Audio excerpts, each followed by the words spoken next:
Act होंगी तो air India में अब विस्तारा का विलय हो जाएगा। नेक्स्ट क्वेश्चन है, हाल ही में राष्ट्रीय पोषण सप्ताह कब शुरू हुआ है? तो ये अभी 1 सितंबर को शुरू हुआ है। हर साल 1 सितंबर से 7 सितंबर तक ये राष्ट्रीय पोषण सप्ताह मनाया जाता है। तो इस क्वेश्चन का बी ऑप्शन सही है। और इसकी शुरुआत कब हुई थी? 1982 में। कब? 1982 में ये राष्ट्रीय पोषण सप्ताह की शुरुआत हुई और तब से हर साल 1 सितंबर से 7 सितंबर तक राष्ट्रीय पोषण सप्ताह मनाया जाता है। नेक्स्ट क्वेश्चन है, हाल ही में किसे बेजू पटनायक खेल पुरस्कार मिला? तो ये नालको को मिला। तो इस क्वेश्चन का सी ऑप्शन सही। और नालको की फुल फॉर्म जानते हो आप? National aluminium company limited. क्या है full form? National aluminium company limited. Next question है, किसने भारतीय वायुसेना के उप प्रमुख का पदभार संभाला? तो ये तेजिंदर सिंह ने संभाला है। तो इस क्वेश्चन का बी ऑप्शन सही है। ये है तेजिंदर सिंह और इन्होंने ही भारतीय वायुसेना के उप प्रमुख का पदभार संभाला है। अच्छा, मैंने आपको कई बार बता दिया है, संजीव रैना ये आईटीबीपी के अतिरिक्त महानिदेशक नियुक्त हुए हैं। राजेश नाम्बियार को नास्कॉम के मनोनीत अध्यक्ष के रूप में नियुक्त किया गया है। केली महून-टुल्लियर ये यूएसआईएसपीएफ यानी कि US India strategic partnership forum के निदेशक मंडल में शामिल हुई हैं। अमरदीप सिंह भाटिया ने नए डीपीआईआईटी सचिव के रूप में पदभार संभाला। और डीपीआईआईटी की फुल फॉर्म क्या है? Department for promotion of industry and internal trade. अच्छा, एम सुरेश को भारतीय विमानपत्तन प्राधिकरण का अंतरिम अध्यक्ष नियुक्त किया गया। सत्य प्रकाश सांगवान को पेरिस 2024 पैरालंपिक के लिए सेफडी मिशन नामित किया गया। नेक्स्ट क्वेश्चन है, हाल ही में किस राज्य ने एआई प्रयोगशाला के लिए गूगल के साथ समझौता किया है? तो एआई लैब्स की स्थापना के लिए तमिलनाडु ने अभी गूगल के साथ समझौता किया। तो इस क्वेश्चन का सी ऑप्शन सही है। अच्छा, अभी मैंने आपको रूफस के बारे में बताया था। अमेजन ने एक एआई का रूफस लॉन्च किया है, मतलब कि एआई की एक टेक्नोलॉजी है जिसका नाम रखा गया है रूफस। अमेजन पे अभी जब आप प्रोडक्ट परचेज करते थे तो आप कंपैरिजन करते थे ना, उनके रिव्यू देखते थे, प्रोडक्ट की मतलब जो इमेज अपलोड होती है, लोग परचेज करके जो इमेज अपलोड करते थे वो देखते थे। अब ये सब बहुत ईजी हो जाएगा, एआई आपके लिए ये सब कर देगा, इसलिए अमेजन ने रूफस लॉन्च किया है। अमेजन ने एक एआई टेक्नोलॉजी लॉन्च की है जिसका नाम है रूफस। और इस क्वेश्चन में क्या है, एआई लैब्स की स्थापना के लिए तमिलनाडु ने गूगल के साथ समझौता किया है। तो एआई से रिलेटेड ये दो क्वेश्चन आप याद रखो। अब इस क्वेश्चन का आंसर तमिलनाडु है, तो ये है मैप में तमिलनाडु। अच्छा, जब भी आप तमिलनाडु सुनो तुरंत माइंड में लौंग आ जानी चाहिए। क्यों आ जानी चाहिए? क्योंकि भारत में लौंग का सबसे बड़ा उत्पादक तमिलनाडु है। तमिलनाडु की कैपिटल क्या है? चेन्नई। तमिलनाडु के चीफ मिनिस्टर हैं एम.के. स्टालिन और तमिलनाडु के गवर्नर कौन है? आर.एन. रवि।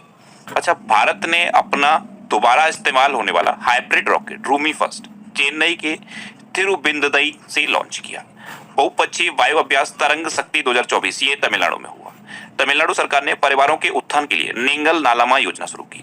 तमिलनाडु के मुख्यमंत्री ने एक राष्ट्र एक चुनाव और परिसीमन प्रक्रिया के खिलाफ प्रस्ताव पेश किया। आदिवासी महिला श्रीपति तमिलनाडु की सिविल जज बनी है।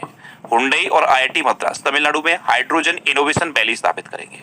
और टाटा पावर ने तमिलनाडु में 70,000 करोड़ रुपए के निवेश की घोषणा की है। नेक्स्ट क्वेश्चन है, हाल ही में विश्व कौशल प्रतियोगिता कहाँ आयोजित की जाएगी? तो ये फ्रांस के लियोन में आयोजित की जाएगी। फ्रांस में एक जगह है लियोन, वहां पे विश्व कौशल प्रतियोगिता आयोजित की जाएगी।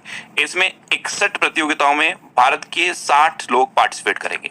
यानी कि जो भारत का दल है उसमें 60 लोग हैं जो इस विश्व कौशल प्रतियोगिता में पार्टिसिपेट करेंगे। तो इस क्वेश्चन का बी ऑप्शन सही है। अब फ्रांस, तो मैप में देखो ये है फ्रांस। फ्रांस की कैपिटल क्या है? पेरिस। फ्रांस की करेंसी क्या है? यूरो। और फ्रांस के प्रेजेंट टाइम पे प्रेसिडेंट कौन है? Emmanuel Macron. कौन है? Emmanuel Macron. अच्छा, हेनले पासपोर्ट इंडेक्स 2024 में फ्रांस टॉप पर रहा था और अपना देश भारत 85वें नंबर पर रहा था। डिजिटल वीजा की पेशकश करने वाला पहला यूरोपीय संघ राष्ट्र फ्रांस बना। फ्रांस में तमिल कवि तिरुवल्लुवर की प्रतिमा का उद्घाटन हुआ। फ्रांस ने स्कूलों में महिलाओं के अबाया पोशाक पहनने पर प्रतिबंध लगाया। ये एक अबाया पोशाक होता है, एक तरह का हिजाब होता है। तो फ्रांस ने स्कूलों में महिलाओं के अबाया पोशाक पहनने पर प्रतिबंध लगाया। भारत फ्रांस में केप मार्शल में एक नया वाणिज्य दूतावास खोलेगा। और प्रधानमंत्री मोदी को फ्रांस के सर्वोच्च सम्मान Grand Cross of the Legion of Honour से सम्मानित किया गया।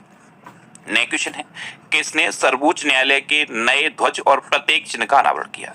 तो अभी सर्वोच्च न्यायालय का नया ध्वज और प्रतीक चिन्ह हमारी राष्ट्रपति द्रौपदी मुर्मू ने लॉन्च किया। तो इस क्वेश्चन का सी ऑप्शन सही है। एक्चुअल में नई दिल्ली में भारत मंडपम में एक कार्यक्रम में राष्ट्रपति द्रौपदी मुर्मू ने सर्वोच्च न्यायालय यानी कि सुप्रीम कोर्ट का नया फ्लैग और नया प्रतीक चिन्ह लॉन्च किया। यह है सुप्रीम कोर्ट का नया फ्लैग। इसमें क्या है? बीच में क्या है, बीच में सुप्रीम कोर्ट की बिल्डिंग है, नीचे संविधान की किताब है और ऊपर अशोक चिन्ह है, ये और ब्लू कलर का ये फ्लैग है। तो ये सुप्रीम कोर्ट का नया फ्लैग है और ये नया प्रतीक चिन्ह है। प्रतीक चिन्ह में क्या है, बीच में बिल्डिंग है, नीचे संविधान की किताब है, ऊपर अशोक चिन्ह है, ये नया प्रतीक चिन्ह है भारतीय सुप्रीम कोर्ट का। नेक्स्ट क्वेश्चन है, हाल ही में मास्टर कार्ड ने किस देश में भुगतान पास की सेवा शुरू की? तो ये अपने देश भारत में शुरू की। तो इस क्वेश्चन का बी ऑप्शन सही है। अभी तक जब आप ऑनलाइन पेमेंट करते हो, सपोज ऑनलाइन किसी को पेमेंट करते हो या फिर ऑनलाइन शॉपिंग करते हो, तो पहले ऐसे ही हो जाता था, फिर क्या हुआ, ओटीपी का प्रोसेस आया। अब आप बैंक में भी अगर आप एटीएम के थ्रू पैसे निकालते हो तो कुछ बैंक ने ये फैसिलिटी शुरू कर दी है कि आपके पास ओटीपी आएगा, उसे आप वेरीफाई करोगे तब आप पैसे निकाल पाओगे। ये सब क्यों किया जा रहा है? ये सब इसलिए किया जा रहा है क्योंकि जितना भी ये फ्रॉड हो रहा है, ऑनलाइन फ्रॉड हो रहा है, उसको रोका जा सके। अभी तक क्या था, आप ऑनलाइन पेमेंट करते थे तो आपके पास ओटीपी आता था। अब उसको और ज्यादा बेहतर करने के लिए आपका फेस रिकॉग्नाइजेशन किया जाएगा, यानी कि बायोमेट्रिक प्रमाणीकरण होगा। हो सकता है आपका फिंगरप्रिंट भी ले या फिर फेस को स्कैन करे, रेटिना स्कैन करे। ये सब नई टेक्नोलॉजी इसमें है पास की में। तो मास्टर कार्ड ने भारत में भुगतान पास की सेवा शुरू की है। अब अपने देश भारत में शुरू की है तो भारत रूसी तेल के सबसे बड़े आयातक के रूप में चीन से आगे निकल गया है। मोरने मोरकल टीम इंडिया के बॉलिंग कोच बने हैं। भारत ने डेंगू वैक्सीन डेंगियोल के तीसरे चरण का सफल परीक्षण किया। भारत ने CAVA यानी कि सेंट्रल एशियन वॉलीबॉल एसोसिएशन महिला वॉलीबॉल राष्ट्र लीग का दूसरा खिताब जीता है। बिम्स्टेक बिजनेस शिखर सम्मेलन की मेजबानी भारत कर रहा है। भारत तीसरे voice of the global south शिखर सम्मेलन की मेजबानी कर चुका है और WHO ने वैश्विक पारंपरिक चिकित्सा केंद्र हेतु भारत के साथ समझौता किया। नेक्स्ट क्वेश्चन है, हाल ही में उत्तर प्रदेश के कितने रेलवे स्टेशनों के नाम बदले गए? अच्छा, उत्तर प्रदेश में बहुत सारी चीजों के नाम बदले गए हैं, लेकिन इस बार उत्तर प्रदेश सरकार ने ये नाम नहीं बदले हैं। उत्तर प्रदेश में 8 रेलवे स्टेशन के नाम बदले गए हैं और रेल मंत्रालय ने इन नामों को बदला है। ये उत्तर प्रदेश के 8 रेलवे स्टेशन हैं, इनका नाम अब बदल गया है। एक ये जरूर याद रखना, फुर्सतगंज रेलवे स्टेशन का नाम बदल के तपेश्वर धाम रखा गया है। ये सबसे ज्यादा चर्चा में है। अब उत्तर प्रदेश, तो ये है मैप में उत्तर प्रदेश। उत्तर प्रदेश की कैपिटल क्या है? लखनऊ। उत्तर प्रदेश के चीफ मिनिस्टर हैं योगी आदित्यनाथ और उत्तर प्रदेश की गवर्नर हैं आनंदीबेन पटेल। अच्छा, उत्तर प्रदेश का राजकीय पशु है बारहसिंगा, राजकीय पक्षी है सारसिया क्रॉच, राजकीय पुष्प है पलाश और राजकीय वृक्ष है अशोक का वृक्ष। अभी उत्तर प्रदेश का राजकीय जलीय पशु गैंगेटिक डॉल्फिन को घोषित किया गया था। टाटा पावर ने उत्तर प्रदेश में घर घर सोलर पहल शुरू की। उत्तर प्रदेश सरकार नेपाल सीमा पर मित्र वन स्थापित करेगी। भारत में संपीड़ित बायोगैस उत्पादन में उत्तर प्रदेश टॉप पर रहा है। उत्तर प्रदेश में विश्व का पहला एशियाई किंग वल्चर प्रजनन केंद्र स्थापित किया जाएगा। उत्तर प्रदेश की ई रिक्शा चालक आरती को यूके के महिला सशक्तिकरण पुरस्कार से सम्मानित किया गया। खेलो इंडिया अस्मिता बुसु लीग ये उत्तर प्रदेश में शुरू हुई। उत्तर प्रदेश के लखीमपुर खीरी में बायोप्लास्टिक पार्क स्थापित किया जाएगा और उत्तर प्रदेश सरकार ने नई सोशल मीडिया नीति शुरू की है। अच्छा, उत्तर प्रदेश में दुधवा नेशनल पार्क है, कतरनिया घाट वाइल्ड लाइफ सेंचुरी है और पीलीभीत टाइगर रिजर्व है। नेक्स्ट क्वेश्चन है, हाल ही में आपातकालीन प्रबंधन पर भारत रूसी आयोग की दूसरी बैठक कहां आयोजित हुई? तो ये मॉस्को में आयोजित हुई। तो इस क्वेश्चन का ए ऑप्शन सही है। अब रूस की बात है तो ये है मैप में रूस। रूस की कैपिटल क्या है? मॉस्को। रूस की करेंसी क्या है? Russian rouble. और रूस के प्रेजेंट टाइम पे प्रेसिडेंट कौन है? Vladimir Putin. प्रधानमंत्री नरेंद्र मोदी को रूस का सर्वोच्च नागरिक सम्मान the Order of Saint Andrews the Apostle प्रदान किया गया।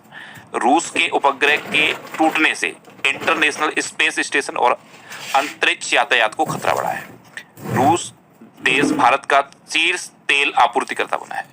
अच्छा, ब्रिक्स गेम्स 2024 का आयोजन रूस में किया गया। रूस के राष्ट्रपति 24 साल के बाद नॉर्थ कोरिया पहुंचे। रूस तालिबान को मंत्रालय के मंत्री हैं डॉक्टर मनसुख मंडाविया। इन्होंने नई दिल्ली में राष्ट्रीय खेल दिवस पर यानी कि